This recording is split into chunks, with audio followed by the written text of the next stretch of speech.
O que é fiscalidade para si? Bom, a fiscalidade para mim é a minha menina de ouro.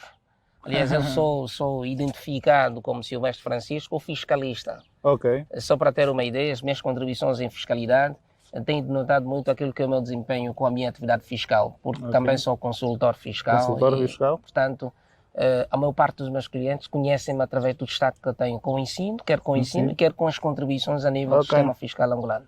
Aqui é um modelo interessante, é exato, admitir a existência do setor empresarial na economia exato. para poder propiciar receitas e as receitas para poderem propiciar.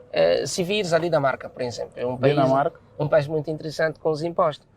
O índice de felicidade com os impostos é interessante no seguinte: o cidadão paga o imposto e tem o serviço relativo ao imposto que pagou. Ok. Como é que é índice de felicidade com os Com os impostos? impostos, muito interessante. Repara, se ele paga 300 mil kwanza de imposto, ele tem uma satisfação de 300 mil kwanza. Então, eu penso que nós não podemos só sempre olhar para a função financeira do imposto, propiciar receita, mas temos que olhar também para a função social e Social? económica do imposto.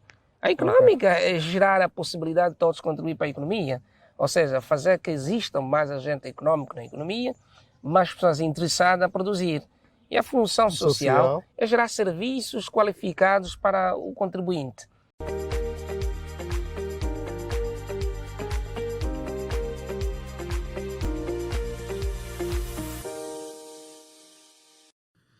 Olá família, seja mais uma vez bem-vindo ao canal. Hoje estamos aqui com Silvestre Francisco. Silvestre Francisco é um professor de fiscalidade e vai nos ajudar então a compreender hoje o que é fiscalidade e como é que está Angola em termos de composição do sistema fiscal angolano. Primeiro, quem é o Silvestre e gostaria que partilhasse aqui conosco uma introdução daquilo que é o teu perfil. Quem é o Silvestre, esse nosso professor de fiscalidade? Ok, muito obrigado, Emiliano Malenque. Eu sou Silvestre Francisco, eu sou professor de fiscalidade, sou fiscalista, dou aulas na Faculdade de Economia da Universidade Agostinho Neto. Eu tenho a fiscalidade como o meu objeto de ensino já há 10 anos. 10 anos. 10 anos. Ok. Eu começaria logo por perguntar, Dr. Silvestre, o que é fiscalidade, afinal? Já aqui a título de introdução, para as pessoas que estão aí perceberem o que é fiscalidade e como é que isso afeta a nossa vida. O que é fiscalidade para si? Bom, a fiscalidade para mim é a minha menina de ouro. Aliás, eu sou identificado como Silvestre Francisco, o fiscalista. Ok, Só para ter uma ideia, as minhas contribuições em fiscalidade têm denotado muito aquilo que é o meu desempenho com a minha atividade fiscal, porque ok. também sou consultor fiscal Consultor e, fiscal? portanto, a maior parte dos meus clientes conhecem-me através do destaque que eu tenho com o ensino, quer com o ensino, quer com as contribuições a nível do Ok, sistema fiscal angolano. ok. E agora que falou do sistema fiscal angolano, eu gostaria de perceber como é que o nosso sistema fiscal angolano está estruturado. Malenga, o nosso sistema fiscal angolano tem a seguinte estrutura. Nós temos a nível da Administração Geral Tributária, que é o órgão de monitorização dos impostos, temos a Ok? Direção Nacional dos Impostos. São assinados A impostos? Direção Nacional dos Impostos cuida dos impostos do regime geral, são os Ok. impostos mais conhecidos a nível das atividades não petrolíferas. Exato. Cuida também dos impostos ligados ao setor extrativo, que são os conhecidos de impostos ligados à produção de petróleo e diamante. Diamante. Portanto, tem também na Administração Geral Tributária a Direção Nacional da Alfândega. Ok. Essa cuida dos impostos ligados à Atividade aduaneira? atividade aduaneira, os que também podem ser chamados de impostos externos. Ok, ok, ok. Quais são os tipos de impostos que nós temos hoje aqui em Angola? Ótimo. Eu tenho dito nas minhas aulas que nós em Angola temos poucos impostos. Existem países que têm mais impostos. Exato. O grande problema é que nós igualamos as quantidades de impostos que têm outros países por meio das nossas taxas. As nossas taxas são muito altas. Parece ser engraçado, mas são muito altas. Ou seja, aquilo que se consegue recolher de impostos noutros países, aqui consegue-se através das altas taxas, apesar de termos poucos impostos. Repara, nós temos impostos ligados aos rendimentos diretos e temos impostos ligados às despesas, também impostos ligados ao património. Exato. Ou seja, os impostos sobre o rendimento, no caso são o IRT, que é o Imposto sobre o Rendimento do Trabalho, o Imposto Industrial, Imposto industrial. Exatamente, que incide sobre os lucros das atividades, quer industrial... É aquele que é pago no final do ano pelas empresas. Exatamente, é um imposto anual. e temos o imposto sobre a aplicação de capitais. Na verdade, são impostos que decorrem sobre as aplicações ou os investimentos de um agente econômico. No caso em que o Maleng queira investir, o que vai se compreender do seu investimento, o retorno do investimento, no caso, este constitui a base da incidência do imposto sobre a aplicação de capital. Ou seja, aqui nos impostos diretos, a manifestação da capacidade contributiva advém do rendimento, Exatamente. Quando a pessoa oferece um tipo de rendimento. Exatamente. Agora, os impostos indiretos, como é que se manifesta essa capacidade contributiva? Ela ocorre por meio das despesas. Das despesas. Ou seja, na medida em que formos fazendo compras, é aí onde vai ocorrer esses chamados de impostos sobre as despesas. No caso, o IVA, que é o imposto sobre o valor acrescentado, Exato. E o imposto de selo. E Maleng tinha dito muito bem que o IVA é um dos impostos que diariamente nós temos como custo. Exato.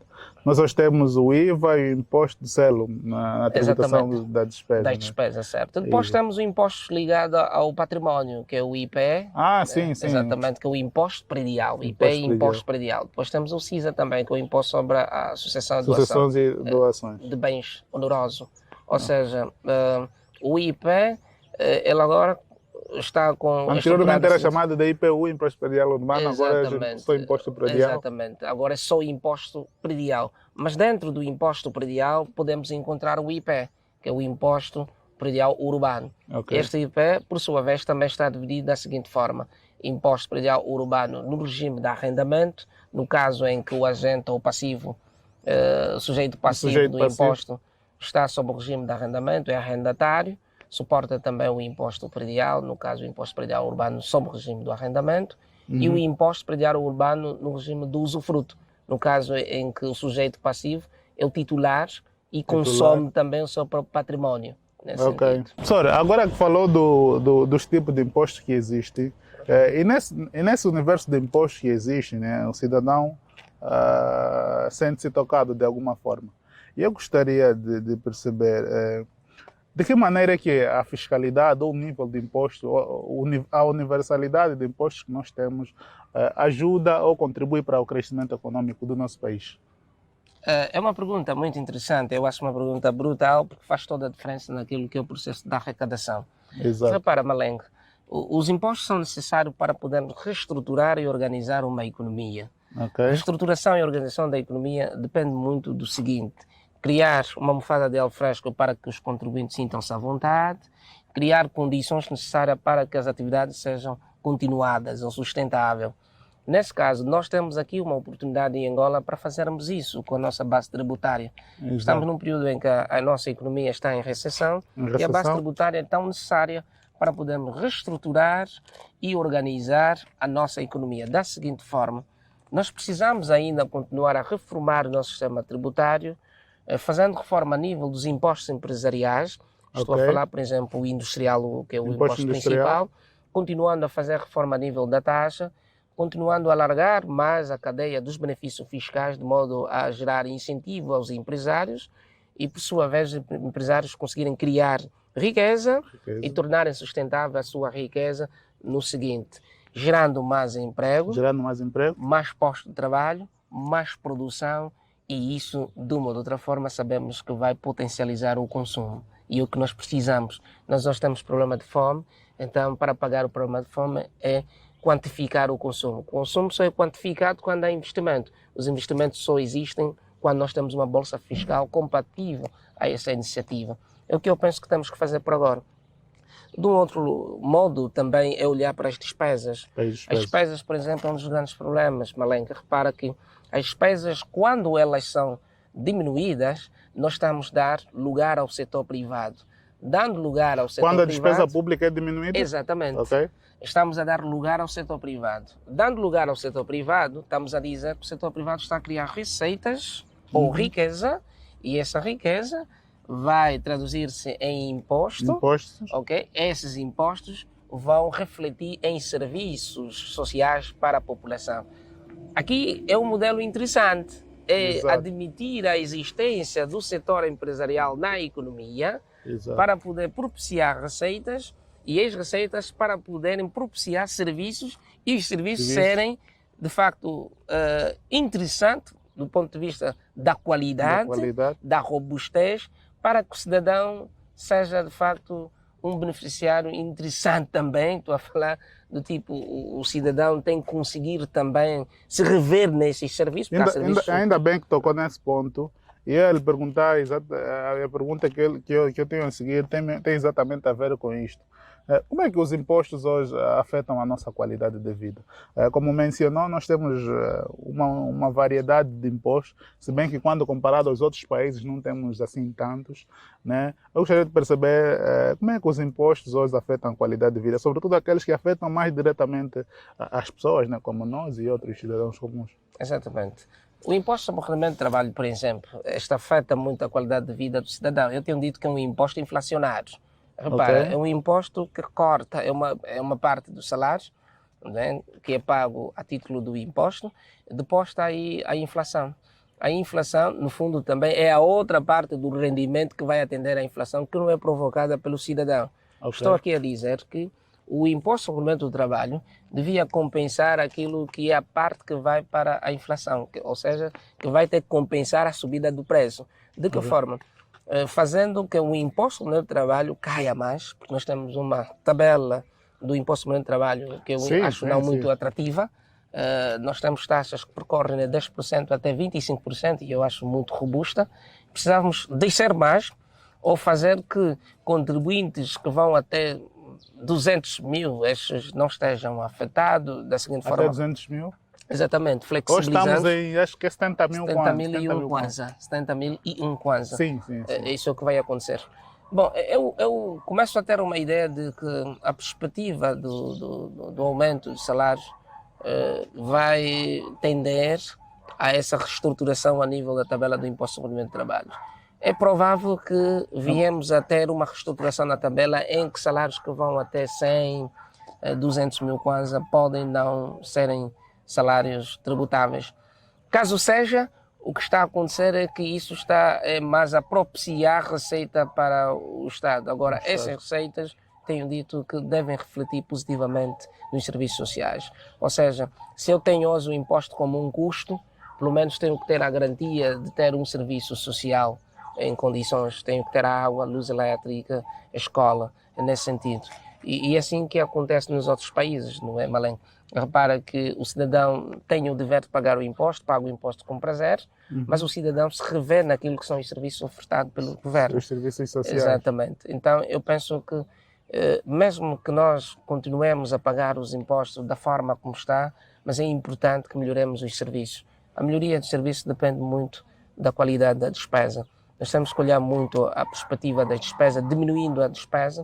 O Estado deve diminuir a sua despesa de modo a propiciar mais riqueza para o cidadão. A propiciação da riqueza do cidadão depende daquilo que é a entrada ou a admissão do setor empresarial na economia, para gerar mais postos de emprego, assim vai gerar mais rendimento para as famílias, e isso será brutal para o consumo das famílias, nesse sentido. O IVA, Malengo, também é um dos impostos que afeta muito a qualidade do cidadão. Repara, o IVA só é interessante quando se tem uma economia em produção. E a nossa economia quase que não tem produção nenhuma. Hoje?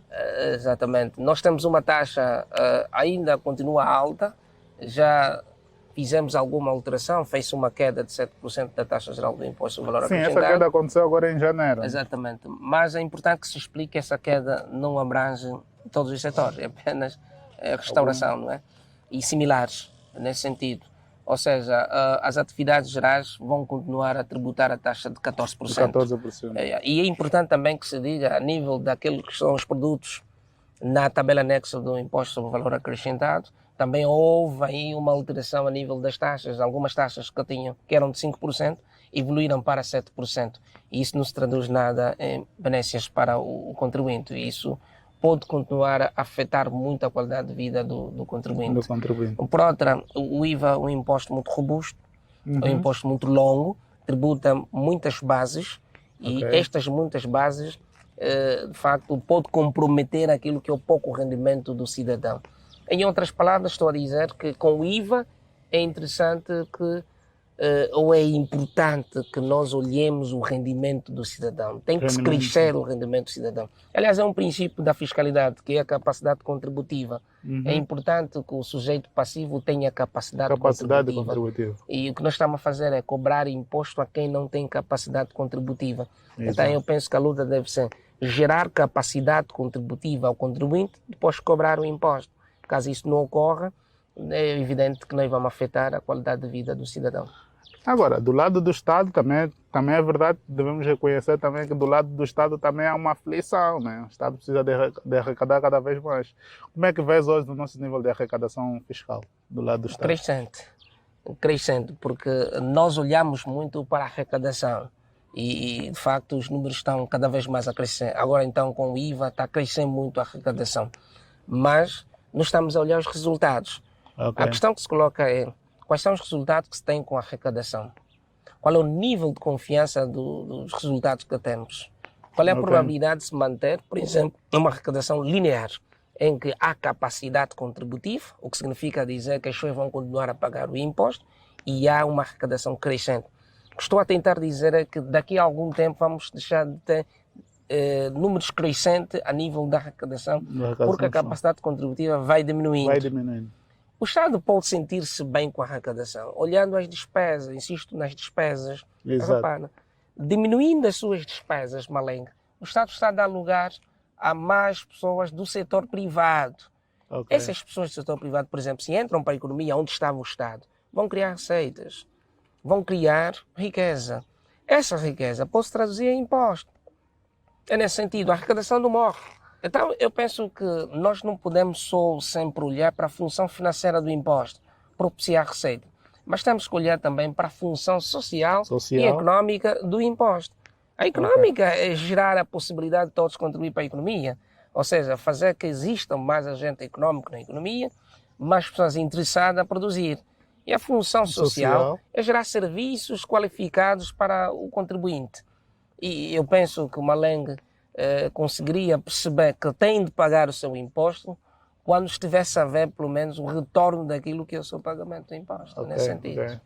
Ou seja, a minha contribuição a ser refletida naquilo que são as infraestruturas, estradas, água nos bairros, energia elétrica e por aí fora. E só para ter uma ideia, Malenga, a França, por exemplo, o Canadá, o sistema de saúde depende do imposto. Ou seja, as pessoas curam-se, as pessoas têm fármacos desde que pagam o imposto. O que vai acontecer é que as pessoas estão sempre a pagar o imposto para gerar uma qualidade de saúde aceitável. Mas não percebi como é que isso funciona. Como é que isso funciona? Bom, funciona da seguinte forma. Os fármacos, os estabelecimentos onde dados sanitárias são construídos, os fármacos são obtidos por meio da contribuição fiscal. Ou seja, o cidadão tem de pagar imposto e o Estado usa o dinheiro do imposto para poder gerar esse serviço. E um serviço de grande qualidade.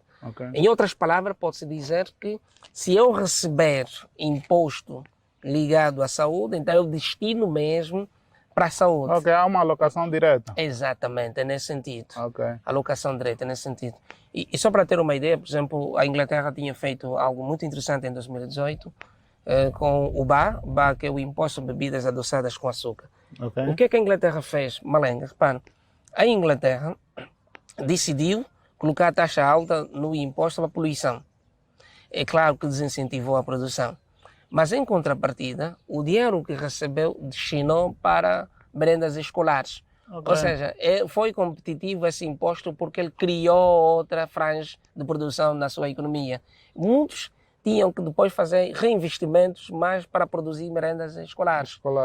Então, constituiu essa franja de investidores a nível da merenda escolar, obteve as merendas escolares por meio do imposto e destinou-a logo para as pessoas que estavam dentro do sistema de ensino. Mesmo em fase de pandemia, essas pessoas recebiam merendas escolares. Então, é o chamado de alocação direta. Isso é brutal. Eu sonho uma Angola também nessa perspectiva. Professor, agora que fez referência a estas realidades, né, aos outros países como França e Inglaterra, eu gostaria que falasse um pouco como é que Angola está a nível de competitividade fiscal em relação aos outros países aqui africanos, ou se possível também em relação aos outros países a nível do mundo, conforme fez referência. Ok. Eu vou comparar Angola com alguns países africanos e também alguns países europeus. Repara, a nível da África, Angola ela concorre em taxas que pensamos serem lineares a países, principalmente aqueles que estão na SADC. Okay. E só para ter uma ideia, a nossa taxa geral do Imposto de Valor Acrescentado na altura foi uma das taxas que foi apreciada em relação às taxas praticadas a países da SADC. Okay. Angola teve a taxa de 14%, sendo uma das taxas mais baixas da SADC. Okay.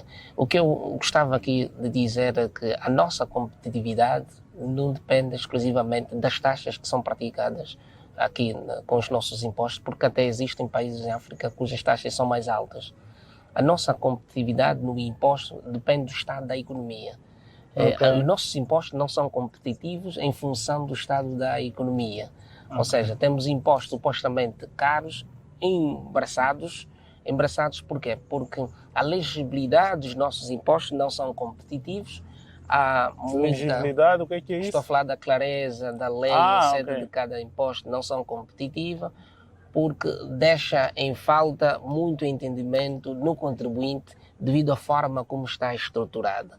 Por exemplo, Malenque, era suposto a nível da lei do imposto sobre o rendimento do trabalho ter uma tabela de cálculo do imposto sobre o rendimento do trabalho. Tem as explicações, as notas, como se calcula, mas não tem um exemplo, por exemplo, de cálculo do imposto sobre o rendimento do trabalho. Sim, um exemplo simples. Exatamente. Né? Ali diminuiremos o custo com o empresário nos termos do cálculo do imposto sobre o rendimento do trabalho, porque a lei já podia definir como é que se calcula o imposto, ficava muito fácil.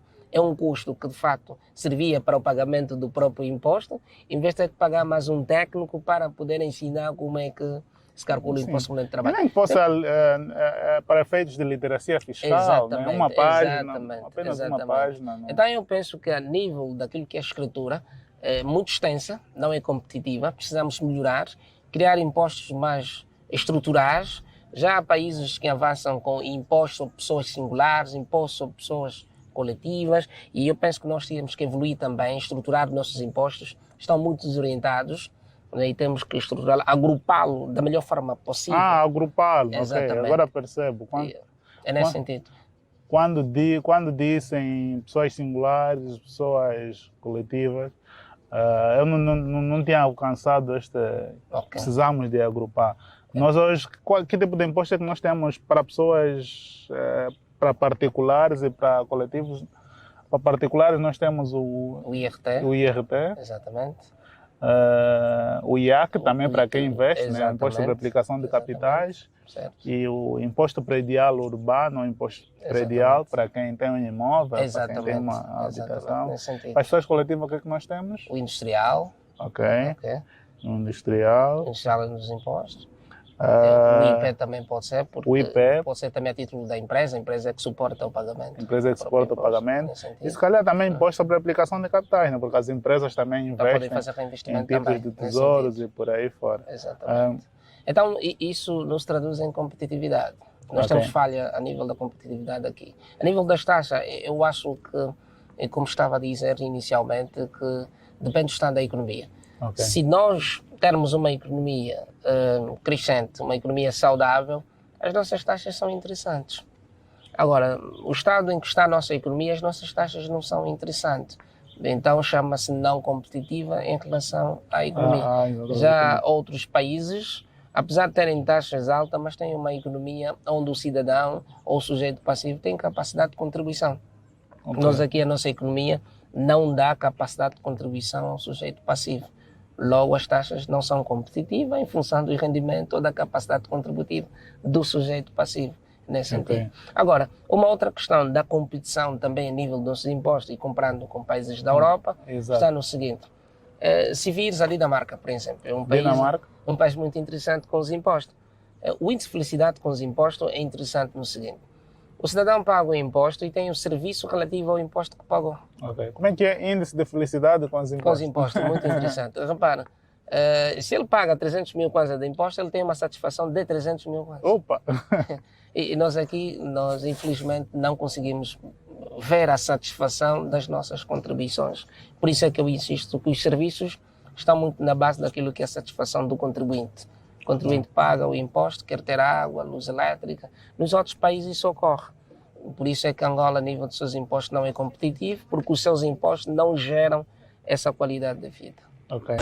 Pois é, pessoal, foi então a nossa conversa aqui com o professor Silvestre Francisco, que nos ensinou aqui o que é fiscalidade, como é que está Angola em termos de sistema fiscal, a universalidade de impostos que existe e como é que estes impostos, no fim do dia, afetam aquilo que é a nossa qualidade de vida. E também fez aqui algumas referências de como é que está, como é que nós estamos enquanto país em relação à competitividade fiscal com os outros países, sobretudo aquele da região da SADC, né?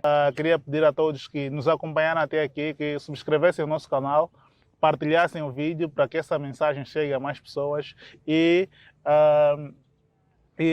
nos vemos no próximo vídeo.